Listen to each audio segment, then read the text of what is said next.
Honeymoon ని honeymoon అని ఎందుకంటారో తెలుసా? నాకు తెలీదమ్మా. చెప్పు.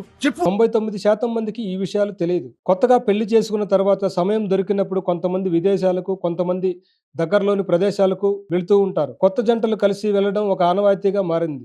దీనినే మనం తెలుగులో తేనె నెల అంటాము, ఆంగ్లంలో హనీమూన్ అంటాము. కానీ ఈ కలిసి వెళ్ళడాన్ని హనీమూన్ లేదా తేనె నెల అని ఎందుకంటారో తెలుసా? దీని గురించి ఎప్పుడైనా ఆలోచించారా? పెళ్లి తర్వాత కలిసి వెళ్ళడాన్ని తేనె నెల అని ఎందుకంటారు?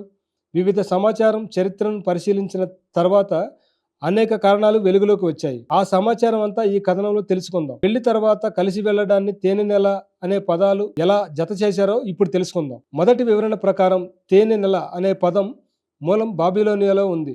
ప్రాచీన బాబిలోనియాలో పెళ్లి తర్వాత వధువు తండ్రి వరుడికి అతని కోరిక మేరకు తేనెతో చేసిన మద్యం ఇచ్చేవాడు. ఈ మద్యం నుంటే తేనె వచ్చింది. బాబిలోనియా క్యాలెండర్ చాంద్రమానంగా ఉండేది.